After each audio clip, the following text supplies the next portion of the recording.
Okay, let's unpack this. Imagine a powerful global corporation centuries before the internet or, even basic telegraphs charting courses across the entire world, relentlessly seeking riches. Hmm, This wasn't just a simple company, it was, well, a veritable behemoth, something that truly reshaped the geopolitical and economic landscape of its time. absolutely. Unprecedented for its era. But what happens when that relentless quest for profit, for, boundless expansion, collides head on with human nature at its most extreme? Stripped bare, really, in isolation. That's the crux of it, isn't it? Yeah. Today, we're diving deep into a tale that almost defies belief. A story so harrowing it feels ripped from the darkest fiction yet. It's all chillingly true. It really is. The story of shipwreck, mutiny, and I think the very nature of truth itself. It's a truly compelling entry point into a very complex historical narrative.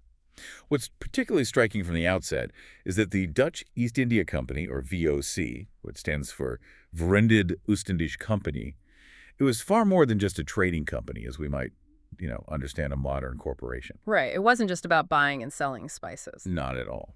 When it was granted its charter by the States General of the United Netherlands back in 1602, that's essentially the Dutch parliament of the newly formed republic, Hmm.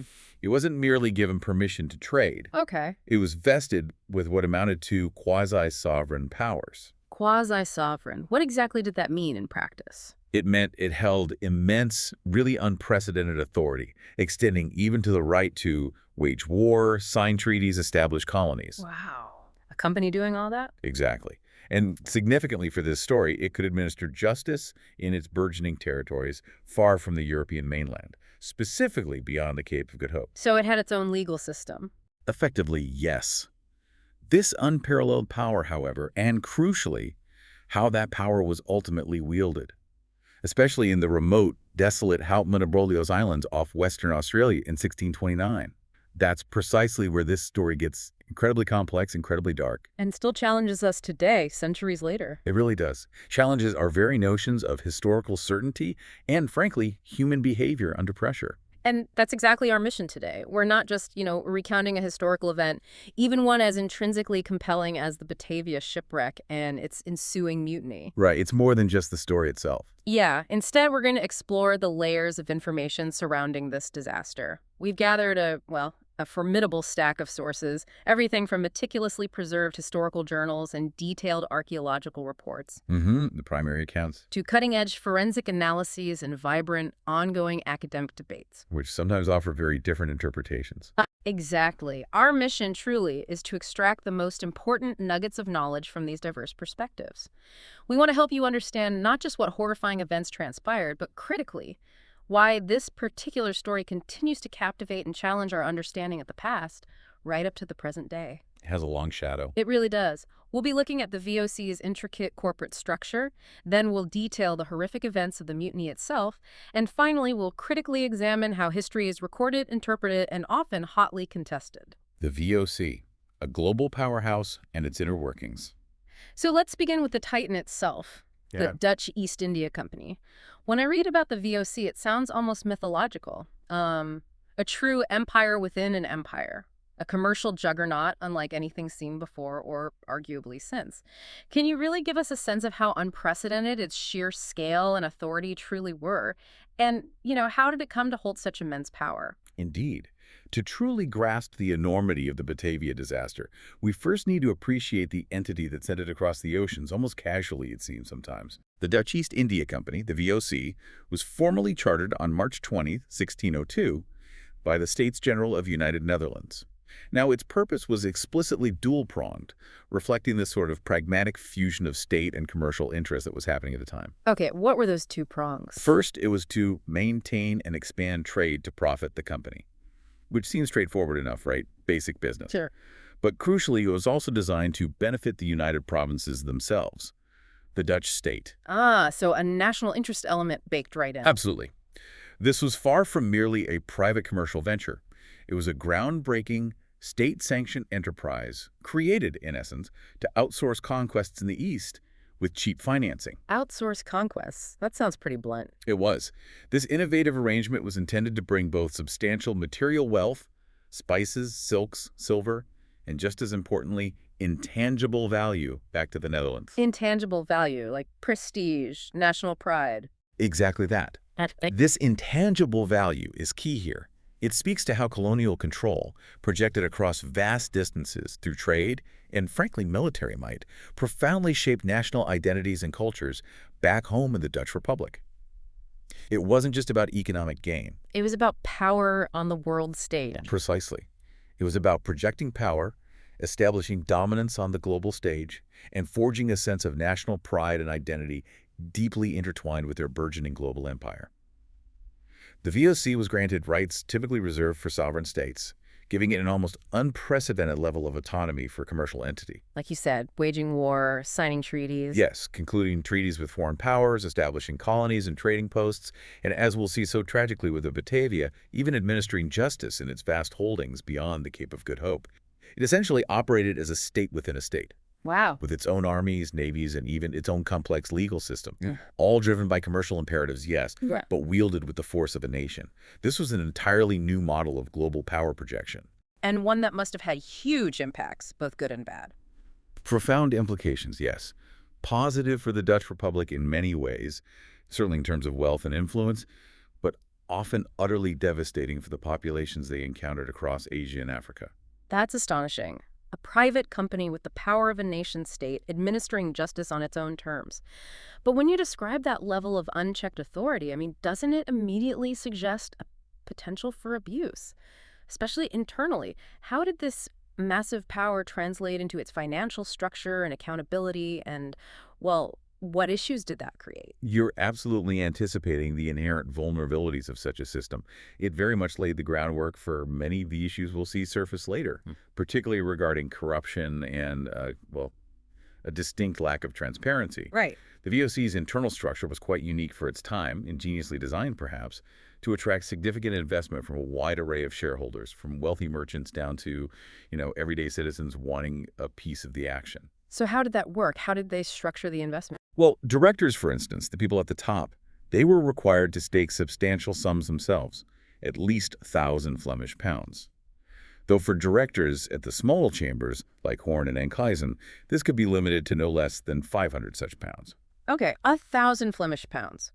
How much was that, roughly? Give us a sense of scale. It's hard to give an exact modern equivalent, but think of it this way.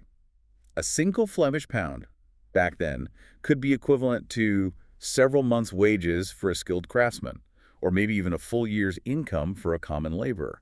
So we're talking about an incredibly substantial investment. Definitely skin in the game for the directors. Tied them directly to the company's success or failure.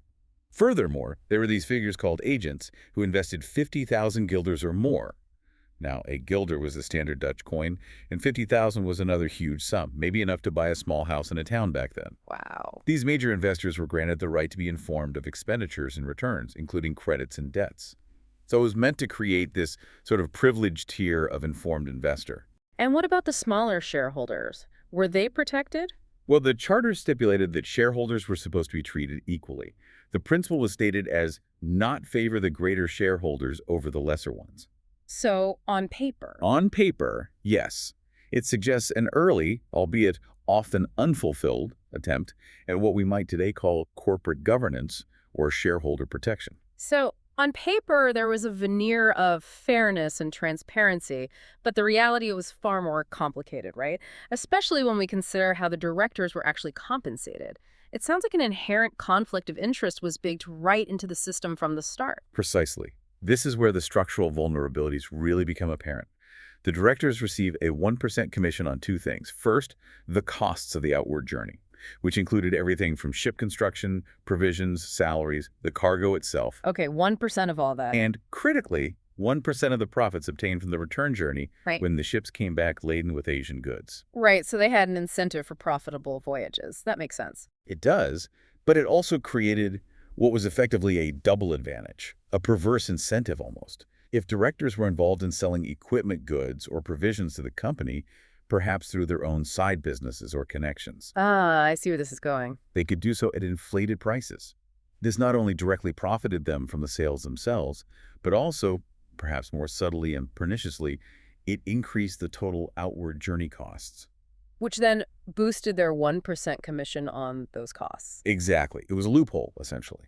This practice effectively created a secret route to the gold mines for these directors, allowing for significant self-enrichment at the company's expense and ultimately at the expense of the ordinary shareholders. That's incredible. A fundamental flaw built right in. It demonstrated how unchecked power and self-interest could undermine even the most ambitious corporate ventures. It really laid the groundwork for many of the issues we still see echoes of today in debates about corporate governance and executive compensation. That's fascinating. So this inherent conflict of interest was actively exploited. Did anyone call them out on this? Was there any form of early shareholder activism in this massive corporation, people complaining? Absolutely, and it's a remarkable parallel to modern corporate history. You see this period between roughly 1622 and 1625.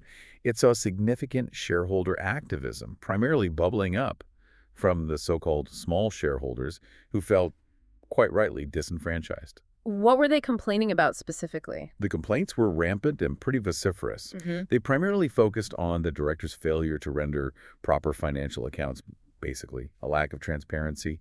There were undeniable instances of self-enrichment through these very mechanisms we've just discussed, and just a general lack of control rights for the ordinary shareholders who'd put their money in. And the directors were pretty secure in their positions, weren't they? Oh, completely. These directors were appointed for life. For life. Which meant they faced no real electoral accountability or oversight from the very investors whose money they managed. This, coupled with their effective monopoly on information, meaning they controlled what financial data was released and how it was presented, created this incredibly opaque system that was just ripe for abuse. So there were complaints, but did anything actually change? Did the government step in? Well, despite this widespread criticism of the company's conduct, and despite direct appeals from concerned shareholders, the VOC largely operated in what you could call a regulatory vacuum. Meaning the state just looked the other way. Pretty much. The Dutch state, which benefited immensely from the VOC's material wealth and that intangible value we talked about, the national prestige, the tax revenues was simply not inclined to intervene or impose stricter regulations.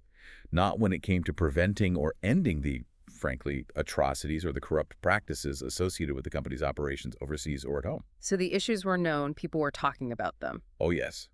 Criticized as they unfolded, but left largely unaddressed by the governing authorities.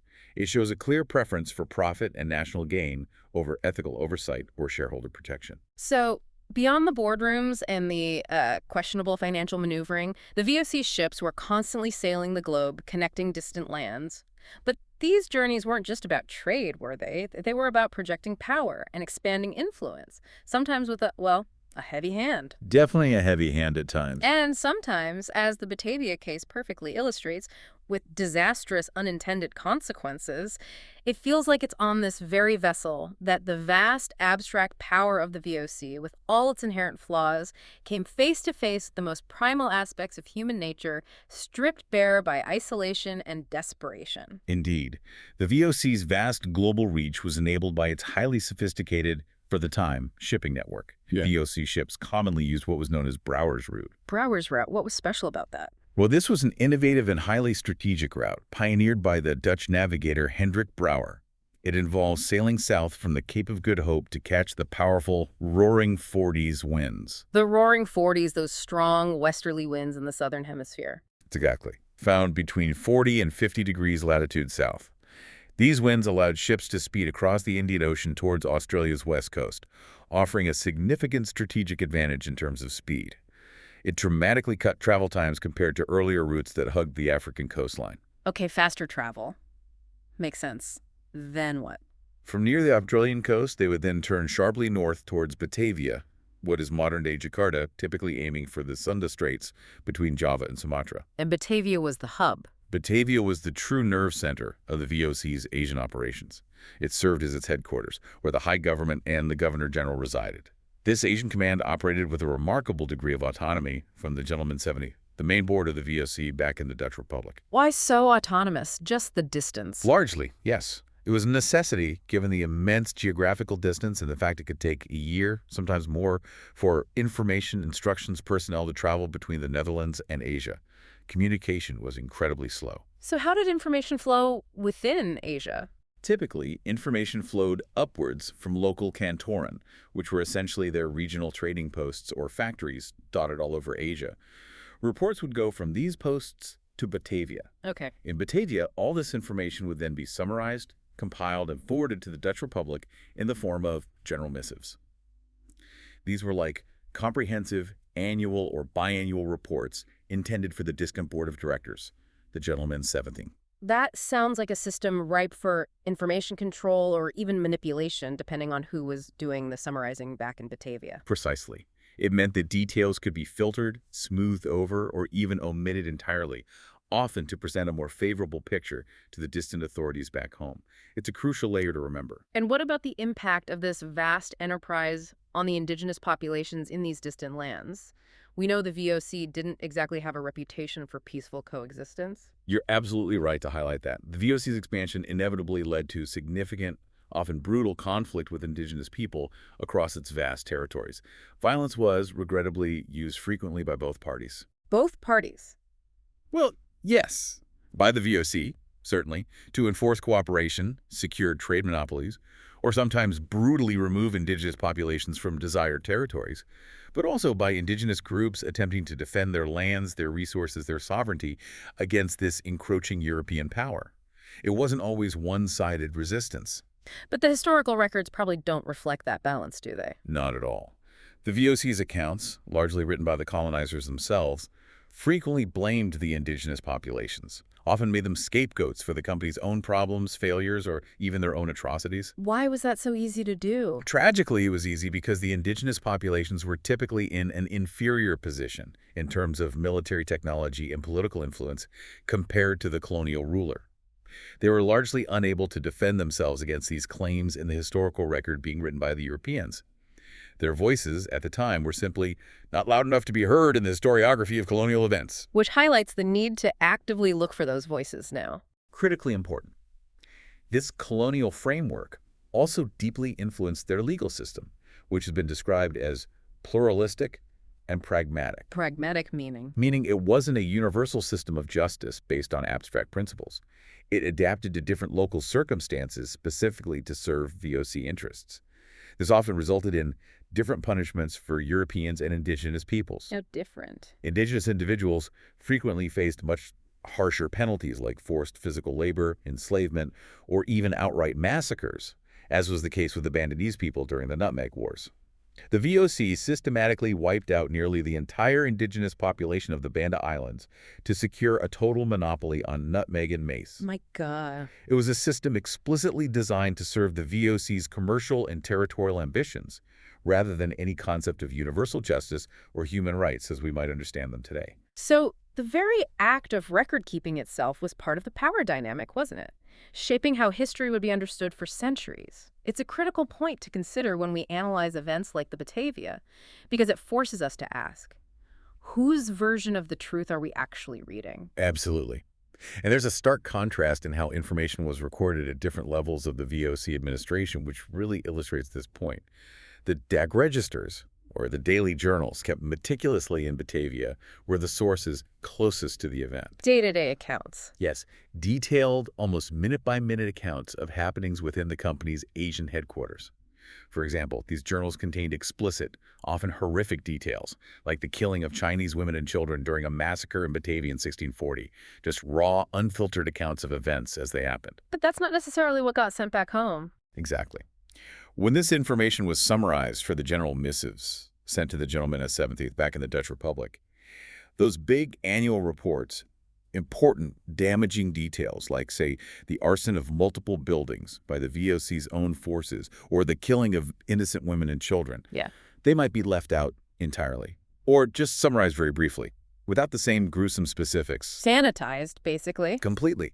It illustrates how information was curated, managed, and presented to suit the interests of the high government in Batavia and the gentlemen 17th back home, often obscuring the full extent of the atrocities committed in the company's name. And that selective reporting is crucial when we look at the Batavia. It's absolutely crucial as we delve into the Batavia narrative, particularly because Kemmerer Peltzer's own journal, which is our primary account of the disaster and the mutiny, fits squarely within this broader context of VOC reporting practices. Right, he was writing for his superiors.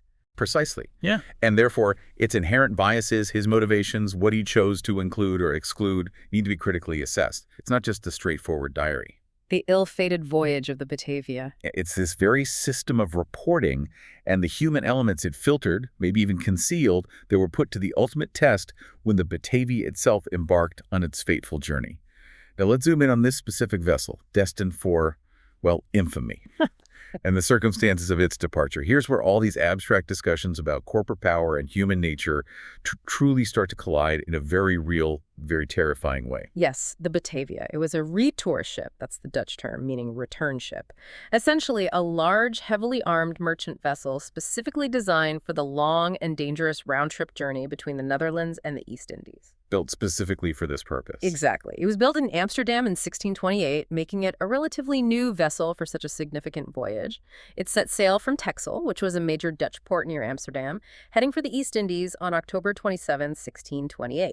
And it wasn't just cargo, was it? It was packed with people. Oh, absolutely. This wasn't just a cargo vessel. It was effectively a floating community, albeit a temporary and very crowded one. It was carrying over 300 people. 300? That's a lot for a 17th century ship. It is. It was a mix of experienced sailors, hardened soldiers, because these ships were often involved in conflict, and also civilian passengers, including families, women, and children, along with, of course, an incredibly valuable cargo. What was the cargo?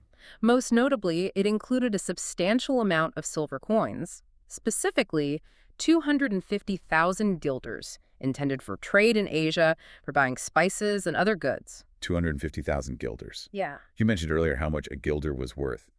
That sounds like an astronomical sum. It was an absolute fortune in 1628. It could have built several large houses, maybe employed hundreds of people for years. It represented a huge investment and a massive temptation. And the journey itself. It wasn't smooth sailing even before the disaster, was it? There was tension right from the start. Yes, the voyage was fraught with tension from the very beginning, long before the shipwreck. The commander, Francisco Pelsaert, who was in overall charge of the small fleet the Batavia was, his flagship, found himself immediately at odds with the ship's captain, Adrian Jacobs. What was the issue between them? Their disputes weren't minor disagreements. Pelsaert, in his writings, cites quite serious issues, like Jacobs's alleged drunkenness and insubordination, a direct challenge to his authority. Okay, that's bad enough. But there was another figure involved. Yes. To complicate matters further, Captain Jacobs was known to be friendly, perhaps conspiratorially so, with Geronimus Cornelis. Cornelis was the under-merchant. Under-merchant. What did that role entail? He held the third most important position on the ship after Pelsaert and Jacobs. His responsibility was primarily managing the valuable cargo, the silver, the trade goods. So a position of significant trust and financial responsibility. And he was allied with the captain against the commander. That seems to be the case. This pre-existing animosity between Pelsaert and Jacobs and the alliance between Jacobs and Cornelis set a really precarious stage for what was to follow. It poisoned the command structure from day one. Wow, it sounds like the tensions between Pelsaert, Jacobs, and Cornelis were already a significant problem even before they left port.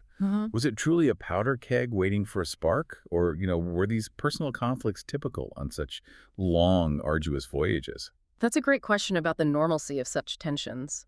And while long voyages undoubtedly created stress and friction, months at sea in close quarters, the specific animosity between Pelsaert and Jacobs, particularly Pelsaert's documented complaints about Jacobs's alleged drunkenness and behavior, that was noted as unusually severe in the records.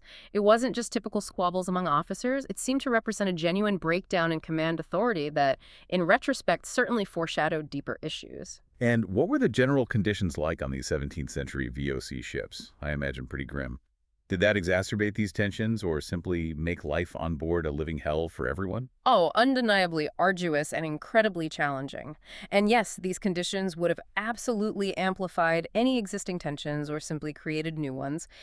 These vessels were notoriously crowded, often packed absolutely to capacity with crew, soldiers, and those civilian passengers for voyages that could last many, many months. Just hundreds of people crammed together. Yes, and this density, combined with the complete lack of modern sanitation, meant that conditions were just ripe for the rapid spread of disease. Scurvy, dysentery, typhus were common killers. Vermin infestations, rats, lice were rampant. Just general grinding discomfort day in, day out. Yes. and seasickness. Constant. As one source vividly notes, it was prevalent, affecting not just the humans, but even the pigs on board, which gives you a rather colorful and quite frankly miserable image of the constant relentless motion and the effects it had. Hard to imagine. Basic sanitation was rudimentary at best. The bilges, the lowest inner part of the hull, were known to accumulate this disgusting, putrid layer of seawater, human waste, food scraps, bilge water, creating an unbearable stench throughout the ship and acting as a breeding ground for illness. This environment alone would test the limits of human endurance and patience, never mind adding command conflicts into the mix. So that strained relationship between Pelser, Jacobs, and Cornelis, it wasn't just background noise. No, it became a critical factor in the unfolding disaster. Some historians even theorize, quite plausibly, I think, that there is an existing plot between Captain Jacobs and under merchant Cornelis. A plot to do what? To hijack the ship, to potentially kill Pelser, seize the vessel and its immensely valuable cargo, particularly the silver, and then embark on a life of piracy. Turn rogue, basically. Wow. So not just incompetence or bad luck, but potentially premeditated mutiny. While the specifics remain debated, we don't have a signed confession from before the wreck. Obviously, this theorized plot wasn't just a minor squabble. It suggests a festering wound on board. It implies that the seeds of mutiny might have been sown long before the shipwreck, transforming what could have been a collective survival effort after the wreck into potentially a premeditated power grab, just waiting for the opportune moment of chaos to truly ignite. That's chilling. The idea that the disaster wasn't just an accident, but potentially an opportunity for something far more sinister brewing beneath the surface. What's fascinating here is the sheer unexpectedness and terror of the wreck itself, followed by the immediate desperate struggle for survival. It happened in the middle of the night, didn't it? Yeah. I can only imagine the sheer pandemonium and lack of control. What was the immediate scene like? Did any kind of command structure even hold together in that initial chaos? You can almost feel the dread, can't you? The Batavia dramatically wrecked on Morning Reef, which is part of the Hauptmann-Abrolhos Islands group off the coast of Western Australia. It happened in the early hours of June 4th, 1629. So pitch black, presumably. Exactly. Imagine the scene. The ship, likely under significant sail because they were using Brower's route and thought they were further west, slammed into this unseen reef at speed in the dead of night, barely illuminated by flickering candlelight below decks, maybe moonlight above if they were lucky. The ship would have heeled over violently as its timbers were torn apart by the relentless waves crashing onto the reef. The sound must have been terrifying. Deafening. The splintering of massive timbers, the screams of the passengers and crew woken from sleep, the terrifying rush of cold water pouring into the hull. The initial impact was absolutely catastrophic. How many died right away? The records suggest approximately 40 men drowned almost immediately, either trying to escape the wreck in the churning surf or simply swept off the deck by the powerful waves and pulled under. And the immediate aftermath for those who made it off the ship. It was no less brutal. Another 30 individuals, the record specified 20 men, 1 woman, and 9 children, died within the first few days. They'd managed to get onto nearby small, desolate islets, one of which later became known, grimly, as Batavia's graveyard, a testament to the immediate toll. What did they die from? Not violence yet. No, not yet. These initial deaths were primarily due to dehydration and illness. It's a stark testament to the harsh, unforgiving nature of the environment they found themselves in. These are tiny, waterless, windswept coral islands. Survival was incredibly difficult even before the mutiny truly began. And the command structure. Did Pelser or Jacobs take charge? In that initial chaos, the command structure seems to have effectively disintegrated. Panic reigned. Hundreds of terrified survivors found themselves marooned on these small, rocky islets with minimal resources, little food, almost no fresh water, and completely exposed to the elements. So right away, the survivors were facing a desperate situation. Isolated, seemingly without hope of immediate rescue, left to the mercy of the elements on these barren islands. What did Commander Pelser do in this seemingly impossible situation? Did he stay with the survivors? Faced with this dire predicament, hundreds stranded, no water, ship breaking up, Commander Pelser, along with Captain Jacobs, interestingly enough, and 46 others, made the incredibly perilous decision to depart the wreck site. Depart? In what? In the ship's longboat. The largest of the ship's boats, but still desperately small for that many people on such a journey. This desperate escape happened between June 5th and 8th, 1629, just days after the wreck. Where were they going? What was the plan? Their immediate goal was to search the nearby Australian mainland, which they knew was somewhere to the east, for fresh water. But their ultimate, almost improbable destination was Batavia, the VOC's headquarters in modern-day Jakarta. Batavia, that's thousands of miles away, isn't it? Over 2,000 miles away, across open, largely uncharted waters at that time. Their goal was to somehow reach Batavia and organize a rescue mission for the hundreds of survivors left behind on the Abrolhos Islands. That's an incredible undertaking, just astonishing courage or perhaps desperation. It was an incredible journey in itself, truly a testament to human endurance and navigational skill, despite the flaws of the men involved. To put it in perspective, it's often compared in its sheer scale and challenges to Captain William Bligh's famous voyage after the Bounty Mutiny. Sailing thousands of miles over uncharted waters in an open boat, relying on minimal provisions and sheer willpower. What were the conditions like in that longboat? Horrific by all accounts. They were crammed into the small vessel, nearly 50 people, suffering immense privation, constant thirst, gnawing hunger, exposure to the sun, the salt spray, the cold nights, constantly battling the sea. Did they find water on the mainland? Yes, eventually. During this desperate search along the coast, Pelser and his crew managed to find some fresh water seeping out in small holes in a rock. And there were signs of people having been there. Yes, interestingly, Pelser noted the presence of bones of crabs and ashes of fires, which indicated to him that blacks had been there a little while before. This provides a brief, fleeting, but significant glimpse of Aboriginal presence in the area, a poignant reminder of the long-standing human history of that land, totally separate from the European drama unfolding offshore. And psychologically, how did people cope with that kind of ordeal? It takes immense mental fortitude. Survivors during such extreme ordeals often experience what psychologists call attachment ideation, a profound, almost obsessive preoccupation with loved ones back home. It acts as a coping mechanism, a mental lifeline to keep them going in the face of overwhelming despair and the constant threat of death. There are accounts from similar modern incidents where people simply gave up mentally after a few days adrift, even if physically okay. The will to live becomes paramount. So Pelser, Jacobs, and the others make this incredible journey, leaving hundreds behind. With the commander gone, a vacuum of authority emerged on those islands, didn't it? And into that vacuum stepped a figure who would turn this already horrific disaster into one of history's bloodiest episodes. This is Geronimus Cornelis, the under-merchant we mentioned earlier, the one allied with the troublesome captain. Indeed. Geronimus Cornelis, the under-merchant, truly seized the moment of Pelsert's absence. With the commander gone and the captain gone with him, Cornelis was now the highest-ranking VOC official left among the survivors, and he didn't hesitate. Around July 1629, less than a month after the wreck and Pelsert's departure, he systematically consolidated power and began a series of murders and atrocities on the islands where the survivors were marooned. How is he usually described? What kind of person was he? He's often described in the historical accounts, particularly Pelsert's, in the most damning terms, as a sociopathic heretic, a figure seemingly driven by pure evil, almost inhuman. Allegedly, he had controversial connections back in the Netherlands. Like what? He was supposedly involved with the Rosicrucians, a mystical, philosophical secret society viewed with suspicion by the mainstream church and also the libertine movement. This was a group sometimes connected to the controversial Dutch painter Johannes van der Beek, who himself had faced accusations of heresy and atheism. So associations considered morally unacceptable at the time. Deeply unacceptable by the strict Calvinist authorities of the Dutch Republic. These connections suggest an environment of moral and religious extremes that Cornelis seemed to inhabit, or was at least accused of inhabiting. What was his motivation for the killings? Just pure evil? Or was there more to it? That's where the debate really lies, and it shifted over time. There's a persistent, ongoing debate about his core motivation. Was it solely famine, a desperate, brutal reaction to scarcity and a power vacuum, as some newer theories propose?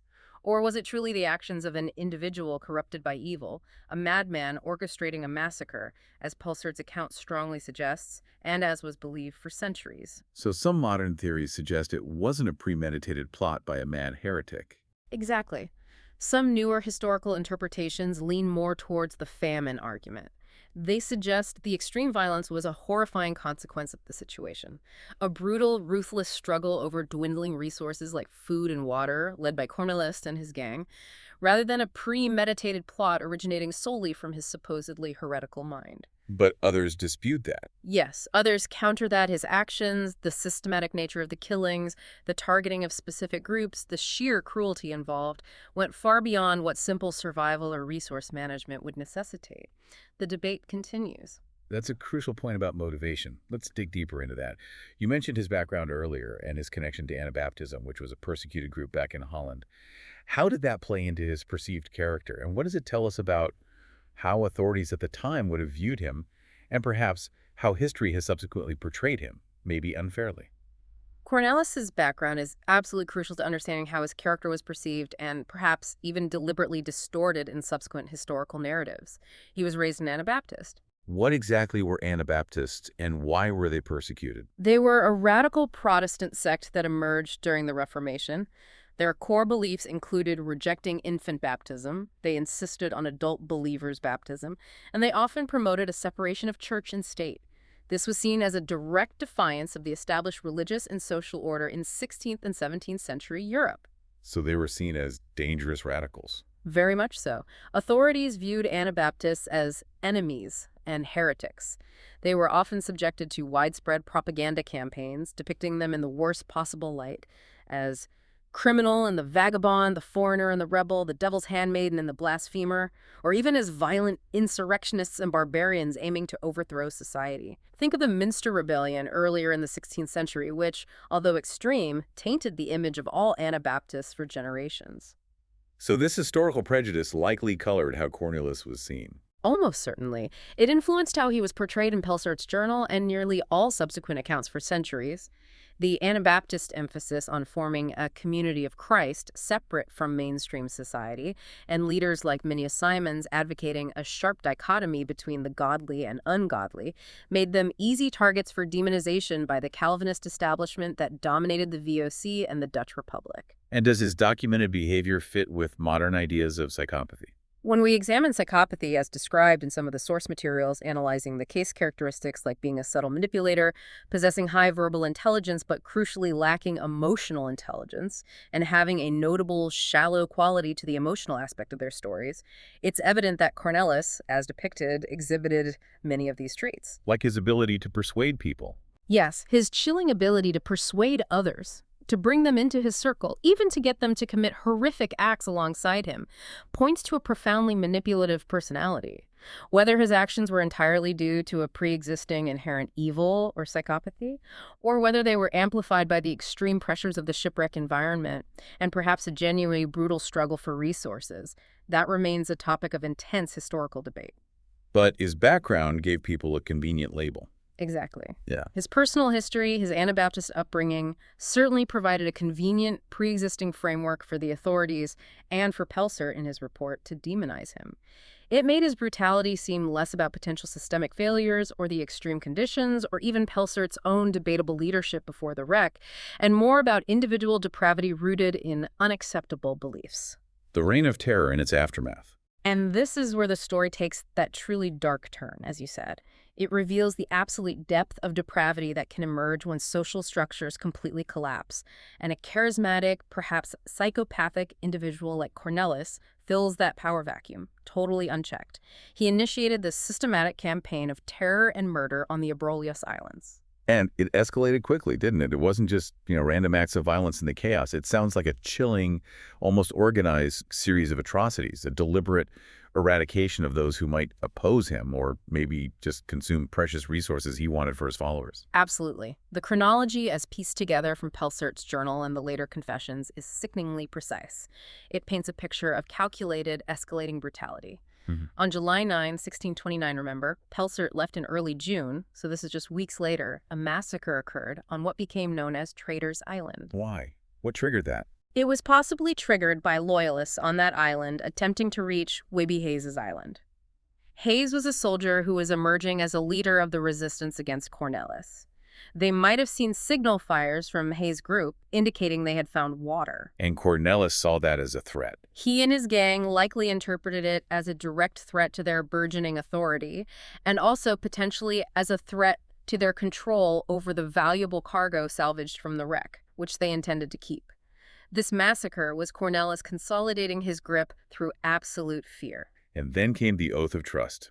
That sounds incredibly cynical. Deeply cynical. Just 3 days later, on July 12th, the core group of mutineers signed this document, chillingly called an Oath of Trust. The document actually survives in the historical records. What did it say? It explicitly stated their intention to remove all distrust among themselves and assist each other in brotherly affection for the common welfare. Brotherly affection. Oh. While planning murders. The irony is stark and horrifying. This oath wasn't about promoting welfare at all. It was about solidifying their pact for absolute loyalty to Cornelis, ensuring mutual complicity in the atrocities they had already committed and were planning to commit. It essentially bound them together, making it harder for anyone to back out or betray the group. It was a formal pact to enable further, systematic murders and the theft of the ship's remaining treasures. A pact to unleash hell.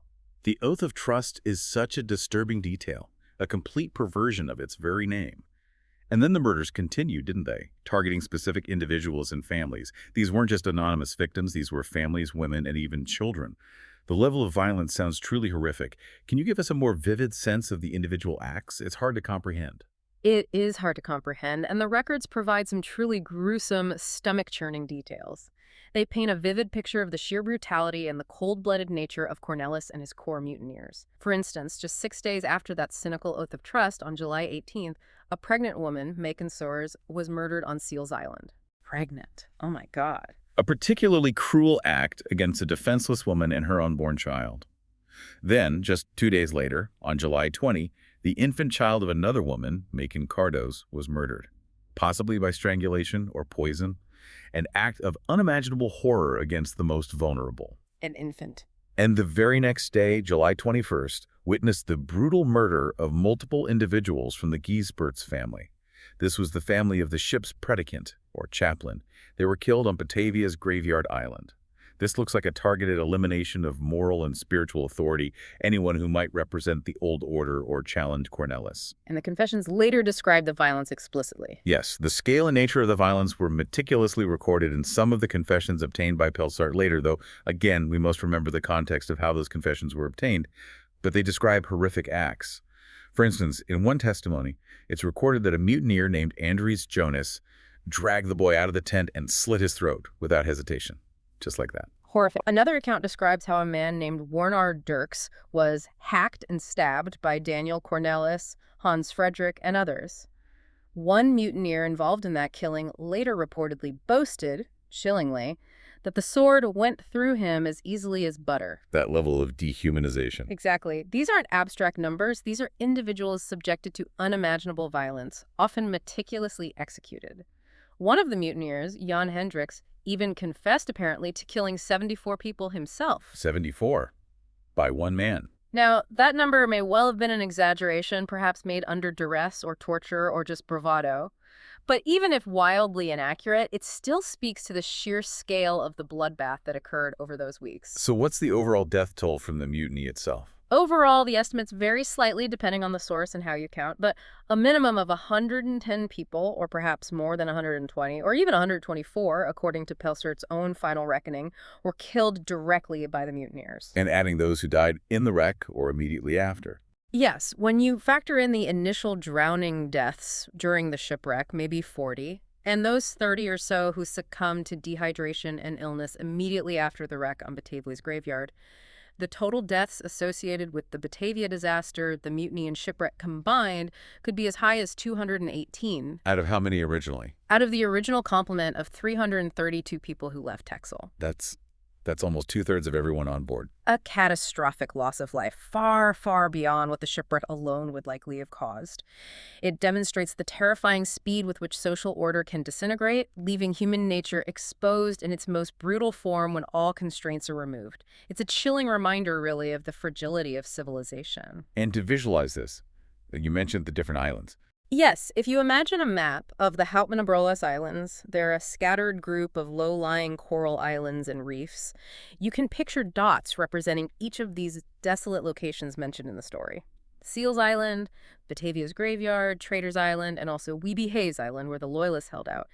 Each dot marks a site where these horrific events unfolded, a landscape soaked in blood and fear. So after weeks, months, possibly, of unspeakable terror, rescue finally arrived. But as you said, it wasn't a simple happy ending. Justice in this situation was equally as stark and uncompromising as the brutality that preceded it. How did Pelsert's return actually play out? Did he just sail in? Pelsert's return with the rescue ship, the Sardam, to the Abrolhos Islands in September 1629 was nothing short of a dramatic climax. He arrived almost unbelievably in the nick of time. The records say he appeared at the same time or in the very hour when Cornwallis's gang, were fighting the Loyalists. Hunting the Loyalists. So there was resistance. Oh, yes. Led by the brave soldier Weeby Hayes. Hayes had managed to gather the survivors Cornwallis hadn't killed yet, primarily soldiers, on a separate island group, now called the Wallaby Group, including West Wallaby Island, sometimes called Weedy Hayes Island. They found water there, fortified their position, and remarkably managed to organize an effective resistance against Cornwallis's repeated attacks, using makeshift weapons. Incredible. So Pelsert arrived during a battle. Literally. Just as Cornwallis was launching what might have been a final assault on Hayes's group, Pelsert's timely arrival was nothing short of providential for the Loyalists. It almost certainly saved them from being overrun and slaughtered. So what happened then? Did Pelsert immediately take control? Yes. He immediately asserted his authority as the VOC commander. The arrival of the Sardam, a fully armed ship, swiftly brought the reign of terror to an abrupt end. Cornwallis and his main followers were quickly apprehended. And justice was swift. Incredibly swift. On October 2nd, 1629, just a couple of weeks after Pelsert's arrival, Geronimus Cornwallis and 6 other principal mutineers faced their justice. They were executed by hanging. Hanged right there on the island. Yes, on Seals Island, one of the sites of their atrocities. And their bodies were left to rot on the gallows. Why leave them there? As a stark public warning. This visible public display of punishment was a common, indeed often mandated, practice of the time. It was designed to act as an immediate, visceral deterrent against any future thoughts of rebellion or insubordination within the VOC ranks or among sailors generally. A gruesome but clear message. And what about the other mutineers? Those considered perhaps less guilty, or who had simply gone along with the madness out of fear or coercion, were they spared, or did they face a similar fate eventually? Not entirely spared, certainly not. Remember, the VOC's quasi-sovereign legal system gave Pelser immense power in these remote territories. He acted as both judge and prosecutor, administering justice with remarkable speed and severity, right there on the spot or on the voyage back. So punishments even for the lesser players. Yes. The less guilty men, as the records term them, were sentenced on board the Sardam during the long, arduous sail back to Batavia. Their punishments were severe and brutally typical for the naval justice of the era. Like what? Some faced keel hauling. Keel hauling? What on earth is that? It's a terrifying process where a man was tied to ropes, thrown overboard, and then dragged under the ship's keel, the bottom of the ship, from one side to the other. If the barnacles and sharp edges on the hull didn't kill or maim you, you could easily drown. It was horrific. Unbelievable. Other punishments? Others endured flogging, a brutal public whipping, often with a cat-o'-nine-tails which could flay the skin off a man's back, and some faced being dropped from the yardarm. Dropped into the sea. Yes, dropped from a high spar on the mast into the water. The fall itself could kill or cause severe injury, and if you survive that, you might still drown, especially if injured or non-swimmer. These weren't just symbolic punishments. They were designed to be excruciating, potentially fatal deterrents. And were some executed later. Yes. Some of these men, including figures mentioned like Jan Everts, Daniel Cornwallis, not Geronimus's relative likely, and Hans Jacobs Heilweg, were re-examined and sentenced again after they finally arrived back in Batavia months later. A number of them were executed there as well, their bodies also left to rot on the gallows in Batavia, emphasizing again the uncompromising nature of VOC justice and its absolute zero-tolerance policy for mutiny. And Pelsert's view of Cornwallis. Pelsert, in his own journal, confronts Cornwallis directly during the interrogations, condemning his godless and evil-minded actions, as Pelsert saw them. This reflects the official moral outrage, or perhaps the carefully crafted official condemnation required for his report back to the VOC leadership. But you mentioned the confessions, the torture issue. Yes, and it's absolutely crucial for us, as people looking back with modern sensibilities and historical methods, to acknowledge the very serious concerns raised by modern scholars. Some, likely many, of the confessions from the mutineers, which formed a significant basis for Pelsert's detailed account of who did what, were obtained under duress, including practices equivalent to waterboarding and other forms of torture. Which makes them unreliable. Highly unreliable. This immediately raises profound questions about the accuracy and voluntariness of the information extracted under such conditions. People will say almost anything to stop extreme pain. It adds another profound layer of complexity to the truth of the events as officially recorded by Pelsert. We have his narrative, but we have to question parts of its foundation. And the gallows site itself. The site on Seals Island where the initial executions took place has actually been archaeologically investigated and potentially confirmed. It stands now as a tangible, concrete reminder of this grim chapter, a physical location where this brutal summary justice was enacted nearly 400 years ago. This raises an important and frankly haunting question. What happened to those who were not executed immediately, particularly the two men Pelsert chose, quite deliberately, to maroon on the Australian mainland? Their fate remains one of the enduring, tantalizing mysteries of this entire saga, doesn't it? It feels like something out of a novel. Indeed, the fate of Waterloos and Jan Pelgrim de Bay is one of the most compelling and genuinely unresolved mysteries of the Batavia disaster, and perhaps of early Australian colonial history itself. On November 16, 1629, as Pelsert was finally preparing to leave the Abrolhos with the rescue ship and the remaining survivors and prisoners, these two men were deliberately put ashore, marooned on the mainland of Western Australia. Where exactly do we know? Most likely near the mouth of the Hutt River, based on Pelsert's descriptions of the coastline he explored while searching for water earlier. And why them? Why maroon them instead of executing them or taking them back for trial? It seems it was a calculated punishment, perhaps seen as slightly less severe than immediate execution, but still a death sentence in many ways. However, Pelsert also hoped it might serve the company's interests How so? by potentially establishing contact with the indigenous population and exploring new trade opportunities. Remember the VOC's constant drive for profit and information. They were giving samples of goods, things like iron tools, copper trinkets, and Nuremberg. What's that? small, inexpensive manufactured items, trinkets, toys maybe from Nuremberg in Germany, which was famous for such things. These were often used as trade goods or curiosities in encounters with new peoples. The idea was presumably for Luce and Dubai to trade these items with any indigenous inhabitants they encountered, perhaps learn about the land, find resources. Did Pelsert give them instructions? Yes, his instructions to them were remarkably specific and reveal so much about the prevailing colonial mindset of the time. It's this strange mix of hope, naivete, and perhaps wishful thinking. He wrote, according to the records, "Man's luck is found in strange places. If God guards you," he continued, "you will not suffer any damage from the Aboriginal people, but on the contrary, because they have never seen any white men, they will offer all friendship." Wow. Just assuming friendship because they hadn't seen Europeans before. That's quite an assumption. It really is a projection of European assumptions and perhaps hopes onto an unknown land and its people, assuming immediate benevolent reception based purely on novelty. It overlooks entirely the possibility of fear, hostility, or simple indifference from the Aboriginal perspective. That's a powerful statement, full of both, hope and a certain naivete about what they might actually encounter in an entirely alien environment.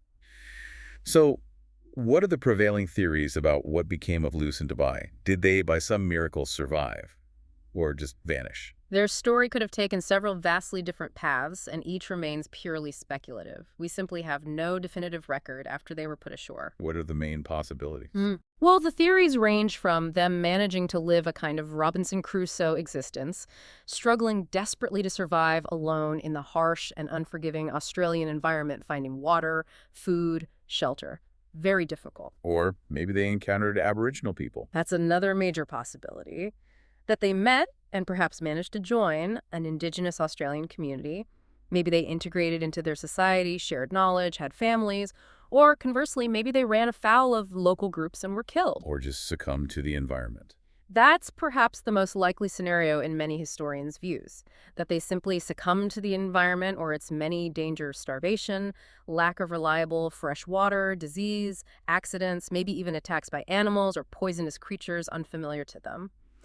This last possibility, their complete disappearance without a trace, is often considered the almost impossible mystery to solve, given the vastness and challenges of the Australian landscape back then, and the sheer improbability of two European men surviving long-term in such an alien environment without significant assistance or adaptation. But you mentioned something truly fascinating earlier, the possibility of, well, actual evidence, genetic links. Yes, and this is where it gets incredibly exciting and potentially revolutionary for Australian history. There is ongoing cutting-edge research involving genetic testing, conducted partly at a Dutch university. And this research suggests a potential genetic link between Europeans and Aboriginal people, specifically in the region around the Hutt River. The very area where Luce and Dubai are thought to have been marooned. Exactly. It raises the tantalizing possibility that they, or at least one of them, did survive, did integrate with the local Aboriginal population, and did pass on their genes. A genetic link. Hmm. If proven, that would fundamentally rewrite a significant part of Australia's early European contact history, wouldn't it? It completely challenges the conventional narrative of European settlement, beginning much later with the British First Fleet in 1788. It absolutely would. If definitively proven, it would mean that European contact and, crucially, intermixing with Aboriginal communities occurred over 150 years before Captain Cook's voyages along the East Coast, and nearly 2 centuries before the official British colonization began in Sydney Cove. It would push back the timeline of European genetic presence in Australia dramatically. But it's hard to prove definitively. It is challenging. The sources rightly note the difficulties in definitively proving such early genetic links. Why? Because there was later, and perhaps more extensive, mixing with Indonesian and thus likely some Dutch sailors well before the British arrived in force. Macassan Treppingers, sea cucumber fishermen, from Indonesia regularly visited the northern Australian coasts for centuries, and Dutch ships continued to sail past the west coast. This creates a complex genetic tapestry that makes isolating a specific 1629 Dutch link very difficult. But the possibility remains. The possibility remains incredibly potent and requires further rigorous research. This potential connection, even if not fully proven yet, highlights a crucial missing narrative in Australia's foundational history. The idea of early, potentially integrated contact between Europeans and Aboriginal communities long before the official British arrival fundamentally challenges the traditional colonial narrative of Australia as terra nullius, no one's land, a land supposedly empty or unused before the British claimed it. And this connects to broader discussions today. Directly. It connects to the broader, essential discussions happening now around truth-telling in museums and historical institutions regarding Indigenous sovereignty and the need to decolonize maritime archaeology. Decolonize, meaning shift the focus. Exactly. Shifting perspectives away from purely colonial narratives, the stories of the European ships and explorers, to actively include Indigenous voices, impacts, and experiences, which have often been systematically ignored or suppressed in historical accounts written by the colonizers. As one source notes, the voices of the Indigenous population were not loud enough to be heard in the historiography of colonial events at the time. Making this area of research, looking for these traces like the potential genetic link, absolutely vital for a more complete and ultimately more reconciled understanding of Australia's deep and complex past. Unearthing the past, archaeology and forensic science. So much of this story, particularly the horrifying details of the mutiny, comes from these old journals and official reports, which, as we've just discussed at length, can be biased, self-serving, or based on questionable evidence like confessions under torture. But how do we confirm it? How does the material record the physical evidence, the bones, the ship's timbers, the everyday artifacts left behind? How does that help us piece together this chilling narrative centuries later? Often it feels like this evidence gives a voice to the silent victims, doesn't it? This is where archaeology and forensic science really come into play. This is indeed where the past truly speaks, often in unambiguous ways, through its physical remains. It offers undeniable, tangible proof of the human cost and the events that transpired. Archaeological sites, both underwater at the wreck site itself and, crucially, on land across the various islands of the Abrolhos group, are an absolutely vital source of information. They help us understand the earliest sustained Dutch activity in Western Australia, which really begins with these shipwrecks like the Batavia. How big is the wreck site itself? The Batavia wreck site, where the main hull structure came to rest and broke apart on Morning Reef, spans an area approximately 50 meters long and about 15 meters wide. It's a concentrated debris field. And excavating that must have been a huge challenge back when they first found it. Absolutely. What's truly remarkable is that early nautical archaeology techniques, The methods for excavating and recording underwater sites were actually pioneered and significantly refined during the Batavia excavations. These took place over 4 intensive seasons of fieldwork, primarily between the late 1960s and early 1970s, led by the Western Australian Museum. So this wreck wasn't just a historical event, but finding it actually spurred scientific advancement. In many ways, yes. Nautical archaeology was a relatively new field back then. So many of the fundamental excavation techniques like underwater grid systems, methods for mapping scattered artifacts, and especially the crucial conservation methods needed for waterlogged materials like wood, leather, and even some metals, were developed and refined right there on the Batavia site. It set precedents for underwater archaeology projects worldwide. It's a really important site not just for its history, but for the history of archaeology itself. That's incredible. And you mentioned human remains have been found on land, specifically on Beacon Island. That must have been a profoundly moving and incredibly chilling discovery for the archaeologists involved. Profoundly so. Yes, human skeletal remains have been recovered from Beacon Island, which the historical sources strongly indicate became one of the main sites, perhaps the main site, of the mutiny's most horrific atrocities. It seems to be where Cornelis headquartered his reign of terror. When were these remains found? A significant discovery occurred in 1999. During excavations, a cluster of 5 individuals, 3 adults and 2 children, were found laid quite close together, almost bundled, within a roughly circular pit. These were designated SK7 through SK11 by the archaeology team. How did they find them? Was it just luck? No, it was the result of incredibly methodical archaeological work. An excavation grid was meticulously set up across the island, systematically surveying areas.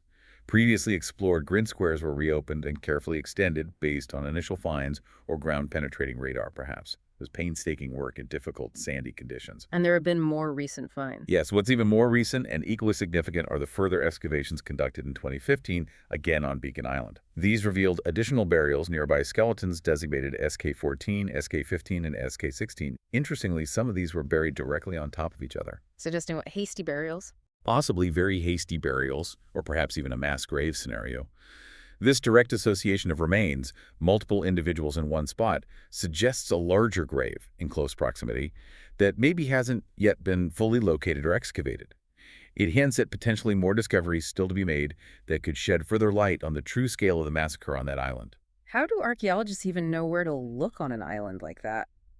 The meticulous process involves not only systematic excavation within the grid, but also techniques like probing the sandy soil for harder objects, carefully surveying the surface, and even noting where bone and teeth fragments might be brought to the surface by burrowing animals. Animals? Yes, particularly shearwaters, the seabirds, commonly known as mutton birds, which nest in burrows on these islands. Their digging activity can sometimes disturb shallow burials and bring small fragments to the surface, providing clues to the presence of buried remains below. It's a combination of high-tech survey and low-tech observation. And this isn't just one team working alone. No, absolutely not. This research is inherently collaborative. It involves a multidisciplinary collaboration of national and international partners. You have maritime archaeologists, terrestrial archaeologists, maritime historians, forensic anthropologists specializing in human skeletal remains, conservation scientists working on preserving artifacts, geologists, geneticists, all working together to piece together this incredibly grim puzzle from different angles. What's fascinating here, and also deeply disturbing, is how forensic science provides this kind of silent testimony to the sheer brutality that occurred. It gives a voice, in a way, to the anonymous dead, and turns those abstract historical accounts of violence into something terribly visceral and real. When these remains are examined by specialists, what can they tell us about the violence that happened? What kind of specific injuries are evident on the bones? The forensic analysis of these skeletal remains truly underscores the horrific nature of the events. It chillingly confirms the graphic accounts of violence, the hacking, stabbing, throat-cutting that we read about in Pelsert's journal and the confessions. The evidence of violent trauma is described as apparent in the skeletal remains of each of the single burial individuals recovered so far. It wasn't just 1 or 2. It seems to be a consistent pattern of brutal attacks. Is there one particular example that stands out? Yes. One particular skull, which is cataloged as A163788 and associated with skeleton SK13, provided incredibly compelling and precise evidence of the violence. Examination revealed a distinct teardrop bone fragment. A teardrop fragment, what does that indicate? It's a very specific type of fracture pattern that strongly suggests a forceful impact, a heavy blow to the head, likely with a bladed weapon, something sharp and heavy like a sword, a cutlass, or maybe even a large knife or cleaver. And was that the only injury? No. Beyond that initial impact site, this same skull exhibited large fractures elsewhere around the cranium. The forensic report hinted at two or perhaps three other forceful injuries to the head. So multiple blows. Yes, indicating repeated blows, not just a single, perhaps impulsive, fatal strike. The conclusion drawn from this forensic evidence by the experts is chillingly clear. Whoever killed this person, they did a very thorough job. It was a very violent end. It suggests a deliberate, perhaps frenzied, intent to ensure death, possibly even mutilation beyond what was immediately necessary to kill. Can they tell anything else about the victim? Who was this person? Based on the proportions and development of the bones, particularly the pelvis and skull features, this individual, SK13, was likely a man, probably in his 20s or early 30s. They could estimate his stature at approximately 1.7 meters tall, which is about 5 feet 7 inches, pretty average for the time. And interestingly, his skeleton indicated he was reasonably healthy prior to his brutal demise. So not someone already weak or dying from the initial privations of the wreck. Apparently not. This type of detailed analysis allows forensic anthropologists to assess age, sex, stature, and general health indicators from skeletal remains. It helps us to, quote, postulate on who the individuals may have been, moving beyond just anonymous skeletons. It brings these victims back to life, in a sense, making their suffering incredibly real and specific. So the forensic evidence directly supports the historical accounts of hacking, stabbing, and throat cutting, making the violence incredibly vivid and real. But what about the weapons themselves? Do we find those in the archaeological record alongside the bones, swords, daggers, knives? Or are they simply lost to time and the elements? That's a very insightful question, and it highlights one of the significant challenges in archaeology, especially maritime archaeology, for sites of this age. While the skeletal remains provide undeniable evidence of blunt force trauma and sharp bladed weapon injuries consistent with hacking, stabbing, and throat cutting, as described in the historical accounts, the actual weapons themselves, or even things like surgical tools from that period, are very rarely found. Why is that? Why don't they survive? It's primarily due to the materials they were made from. Most weapons like swords, daggers, axes, and also early surgical instruments would have been made predominantly of ferrous metals, that is, iron and steel. And iron doesn't last well underwater. Not at all. These types of metals deteriorate incredibly quickly and often completely in saltwater environments. They corrode rapidly through a process called oxidation, basically, rusting away to nothing or becoming unrecognizable concretions. So they leave very little, if anything, substantial behind after centuries submerged or buried in damp, salty soil. So we can see the damage, but not the tool that caused it. Largely, yes. We can infer the type of weapon from the telltale marks left on the bones, the cut marks, the fracture patterns, but the physical objects themselves are almost entirely lost to the underwater or burial environment. This makes the skeletal evidence itself all the more critical, as it provides that direct, enduring link to the violence where other physical evidence, like the murder weapon, has simply vanished. Is that why we find other things like coins? Exactly. This is also why more durable materials like silver coins, lead weights, ceramic shards, glass beads, even sometimes cannonballs made of cast iron, which are denser and corrode differently, are often found in much better condition on sites like the Batavia. They simply withstand corrosion far better than finer steel or iron objects. Are there other scientific techniques used on the bones? Yes, besides the physical examination, scientists also use techniques like trace element analysis. This often involves using something called inductively coupled plasma mass spectrometry, or ICP-MS. ICP-MS sounds complex. It's a highly sensitive laboratory method that can identify and measure minute quantities of different chemical elements present in the bone and tooth enamel. This can potentially tell us more about the individual's diets over their lifetime, maybe hint at their geographical origins if certain elements are characteristic of specific regions, or sometimes even detect exposure to certain toxins or metals, adding even more layers to our understanding of these long-dead victims. So it's clear this isn't just a story confined to dusty academic papers and hidden museum archives anymore. It's become a living, breathing part of Western Australia's identity, hasn't it? Drawing visitors, inspiring ongoing efforts to interpret and present this history to the public, connecting it to a broader sense of heritage and even tourism. Absolutely. The Batavia Shipwreck and Mutiny, despite, or perhaps because of, its horrific nature, continue to fascinate people worldwide. It's become a truly significant part of Western Australia's maritime history and identity. And this history is actively promoted. Yes, this historical tragedy is actively used to engage the public and promote the region's unique history and natural environment. For example, there's a relatively new self-guided walking trail developed on Beacon Island itself. On the island where the killings happened. Yes, it aims to bring the story to life for visitors, carefully highlighting both the grim historical events associated with specific locations on the island and also the unique natural beauty and wildlife of the Abrolhos Islands. The seabirds like the mutton birds, the wallabies on some islands, the incredible marine life in the surrounding coral reefs. This integration of dark history and natural environment for tourism is a powerful way to ensure the story's continued relevance and accessibility to a wider audience. And beyond tourism, there's ongoing work in preservation and interpretation. Definitely. There's a deep, ongoing commitment from institutions in Australia and internationally to preserving this maritime heritage and, importantly, evolving its interpretation. Organizations like the Australasian Institute for Maritime Archaeology, the IMA, and the Western Australian Museum, which holds the artifacts and human remains, are dedicated to the research, protection, and decolonization of maritime archaeology and heritage, explicitly including iconic sites like the Batavia. Decolonization of maritime archaeology. That's an incredibly important and interesting phrase you mentioned earlier, too. What exactly does that entail in practice, especially with a story like the Batavia that so fundamentally involves European arrival and its often violent impact? How to decolonize this story? It's a critical and rapidly evolving field within archaeology and museum studies globally.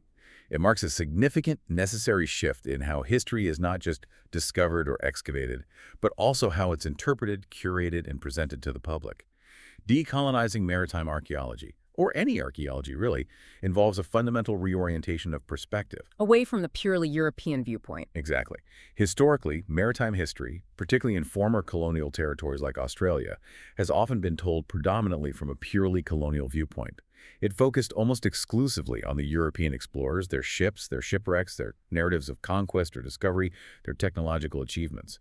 Decolonization seeks to broaden this perspective significantly, aiming for a more complete, more complex, and ultimately more just historical understanding. How? By including other voices. Yes, it means actively seeking out and including indigenous voices, perspectives, histories, and knowledge systems.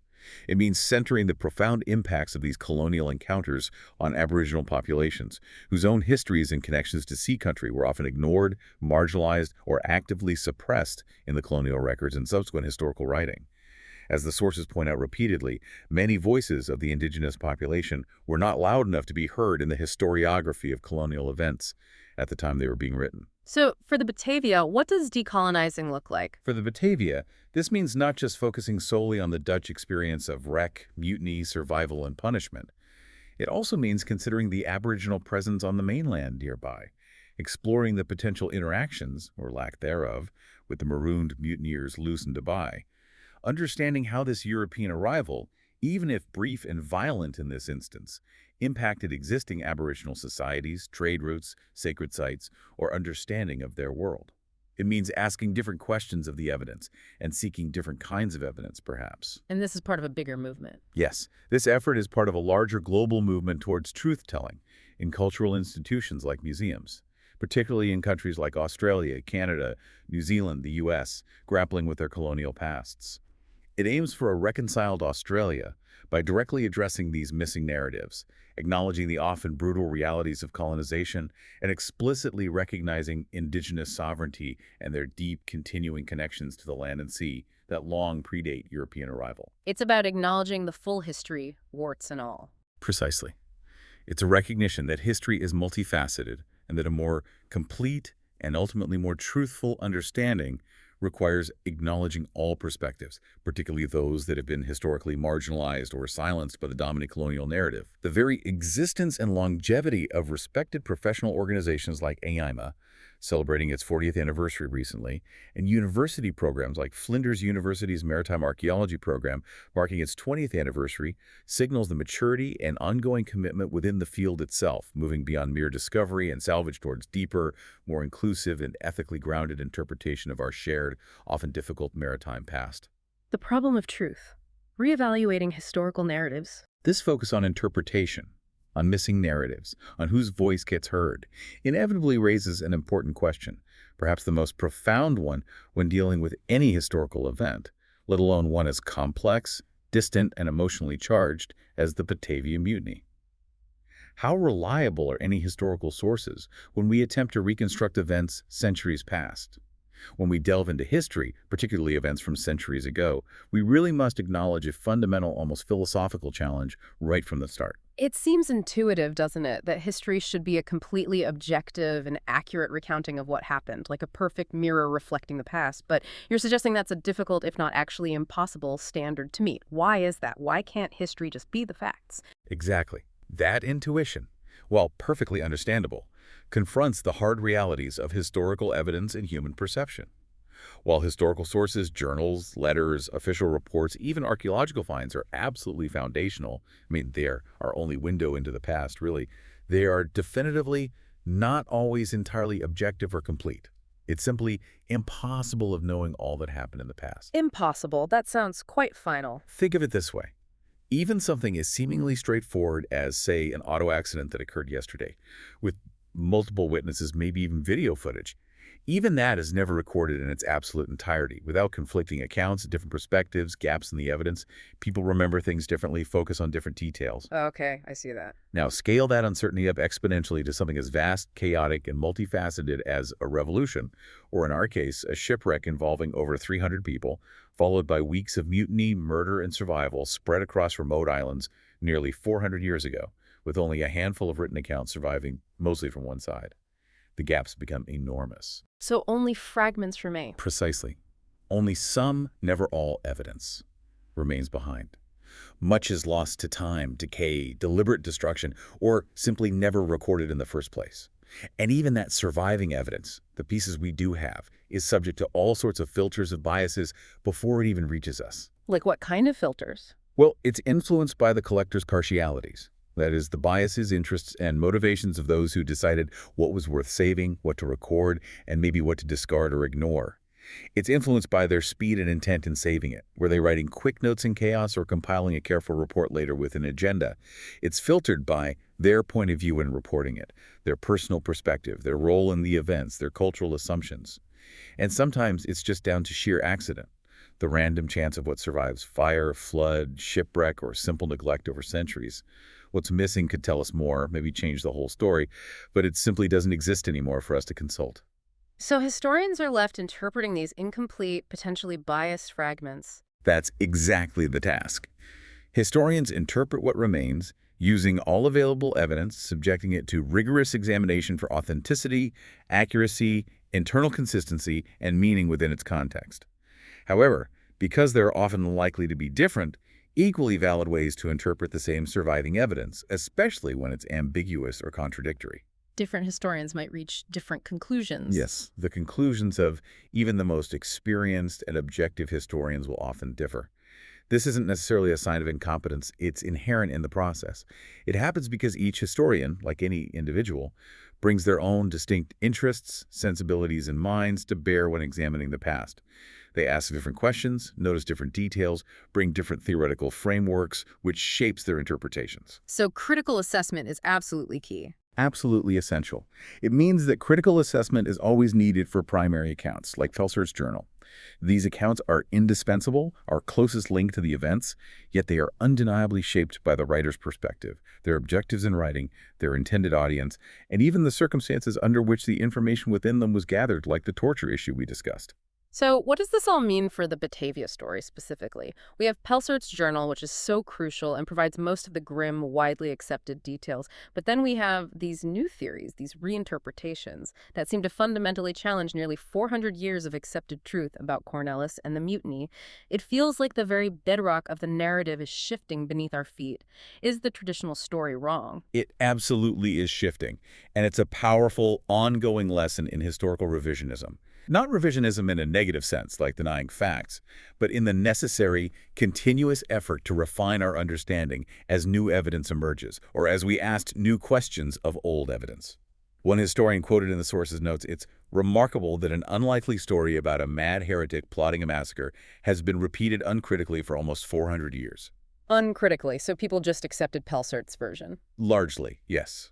This highlights how powerful and how sticky a particular historical narrative can become, especially one that provides a satisfying, singular villain like Cornelis, even if its original foundations, when re-examined, look a bit shaky. And the foundations of Pelsert's account are shaky in parts. Well, we have to remember, Pelsert's account, while invaluable as the primary detailed eyewitness source, was written by someone who was effectively both judge and prosecutor in the events that followed the mutiny. He had a clear vested interest in portraying himself as the competent commander who returned to restore order, and portraying Cornelis as pure, unadulterated evil, the sole cause of the chaos. And the torture issue again. Yes, and this is a critical detail that complicates his narrative immensely.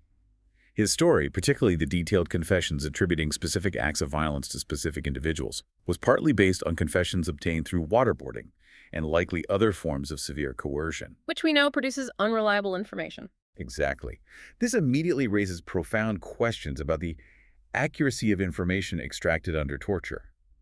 It's notoriously unreliable, as individuals under extreme duress will often say anything they think the torturer wants to hear just to make the pain stop.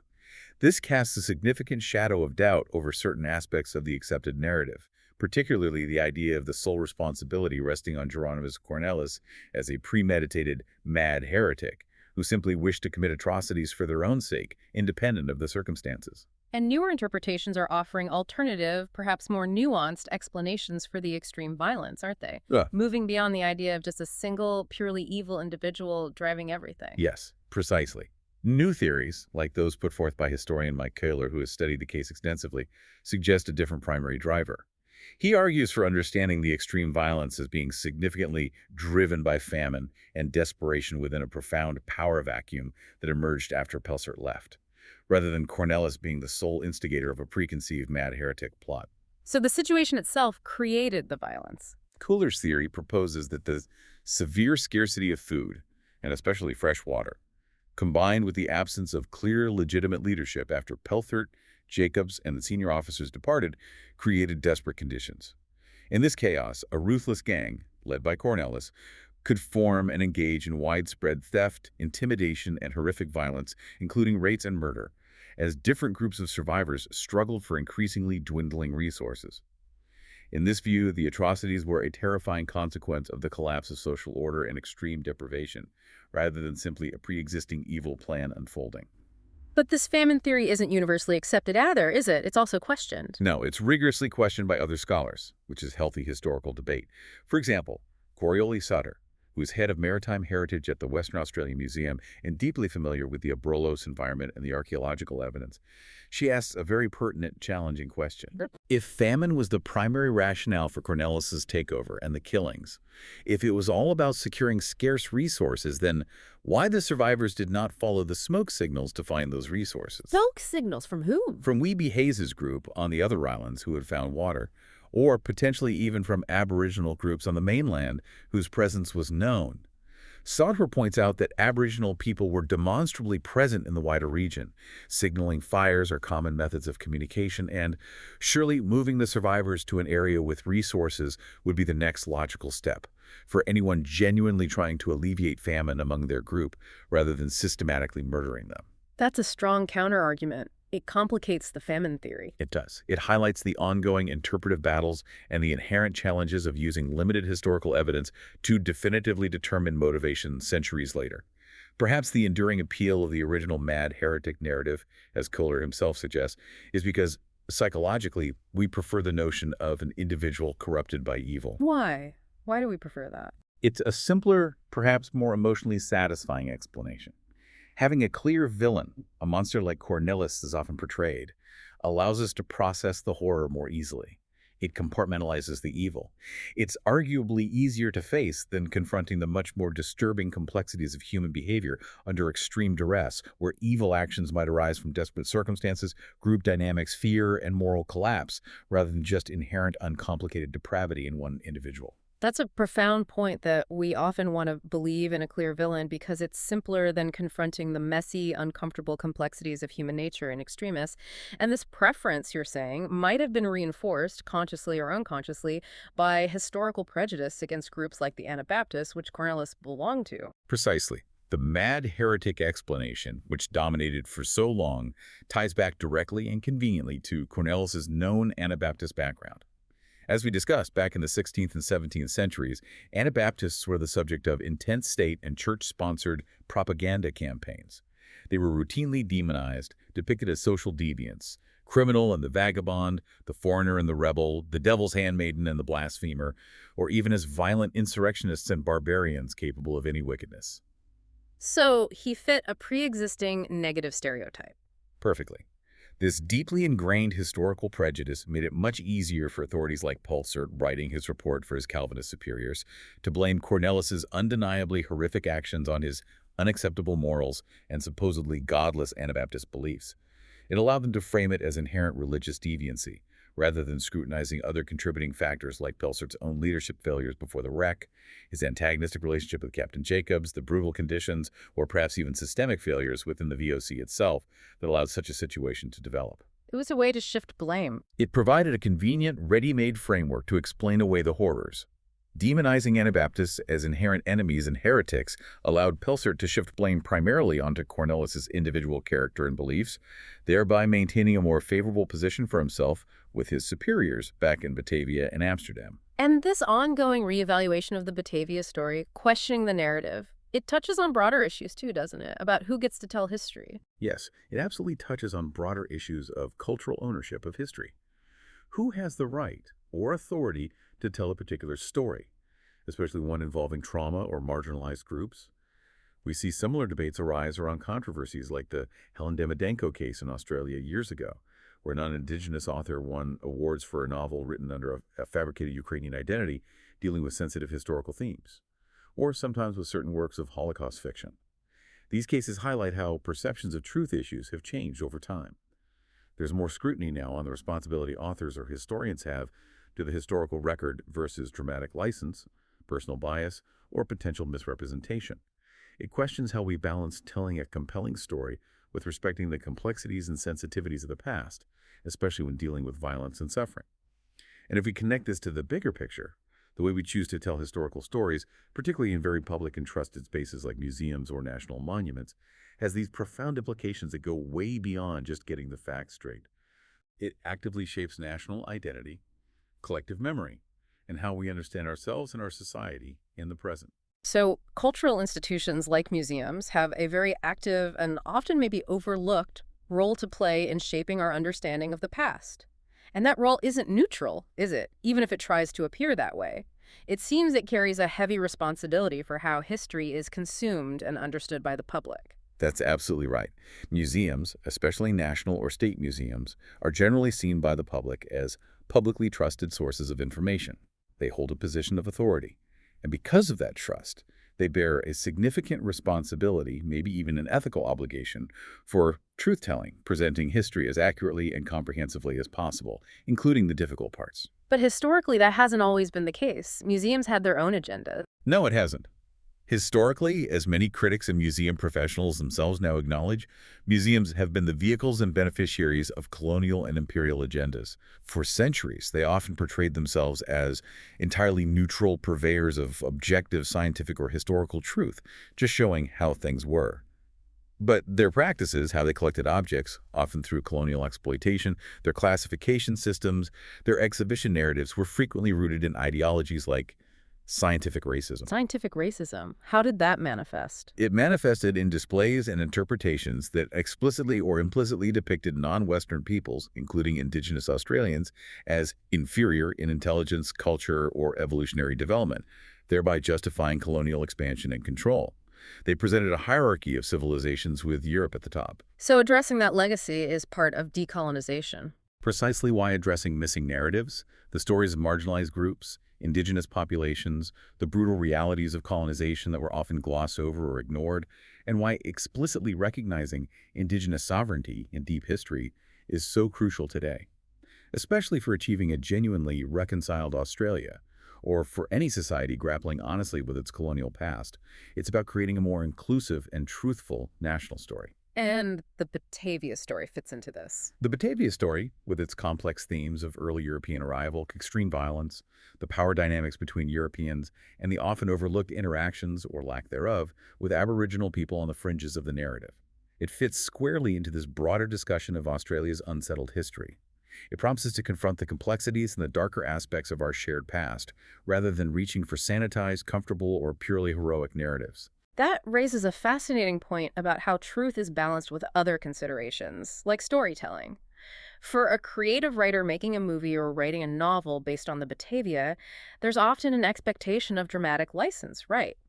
But for a historian or a museum curator, the imperative must be different, leaning much more heavily towards accuracy and acknowledging multiple perspectives, even conflicting ones. Indeed, there's a difference in obligation, arguably. Creative writers, as one source notes, always change history to some extent. They consciously balance truth against pragmatism, the practical needs of creating a compelling narrative arc, engaging characters, dramatic tension. They make deliberate decisions about what to include in the narrative, what to ignore, what works as it is, and what must be altered for the sake of story to make it clear, engaging, and satisfying for their audience. But historians and museums can't just alter things. Ideally, no.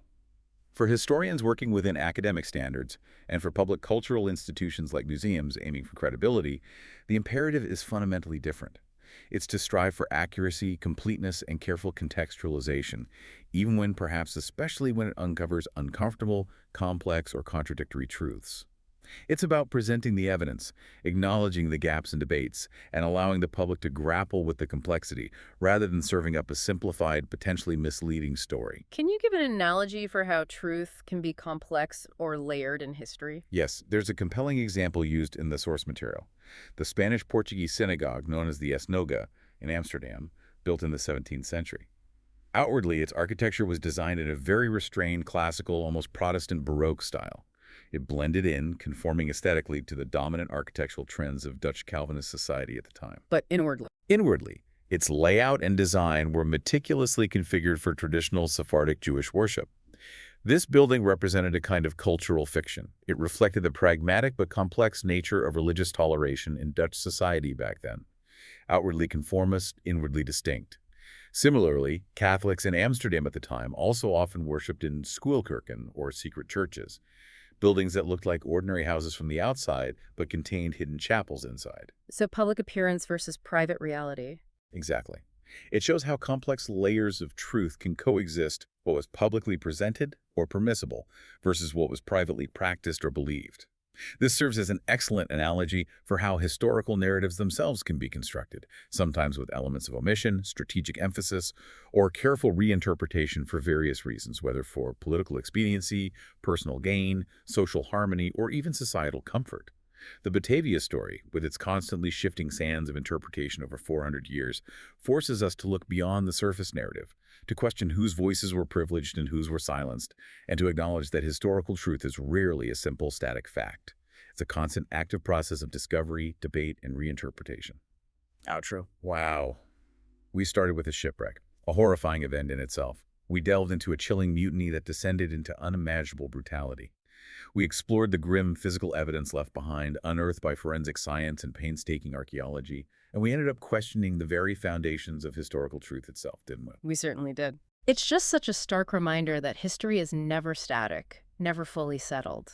It's always inviting re-examination, new questions, and fresh perspectives as time goes on. What's truly illuminating here, I think, is that the Batavia serves as such a powerful microcosm for the challenges we face in understanding any complex historical event, especially those clouded by trauma and distance. How so? Well, the sheer abundance of sources compared to many other shipwrecks, yet the simultaneous presence of conflicting perspectives within those sources. The silent but undeniable testimony of the forensic details from the human remains. The political and social contexts back in the Netherlands and Batavia that shaped how the story was initially told and received. Right. All of these elements, they invite us, maybe even compel us, to engage actively with the past, to critically analyze and synthesize the evidence, rather than just passively consuming a single accepted story. It forces us to ask difficult questions about power, about human nature under extreme duress, and about the very act, the very possibility of objective historical interpretation itself. So here's something to consider as we close this deep dive. If the story of the Batavia, nearly 4 centuries old, continues to reveal new horrors, new possibilities like those genetic links, and continues to challenge deeply held narratives even today, what hidden truths might lie just beneath the surface of the histories we take for granted in our own time? What accepted narratives in our world might be incomplete, biased, or waiting for you to unpack? And whose voices, silenced in the past, might still be waiting to be heard if we only listen closely enough.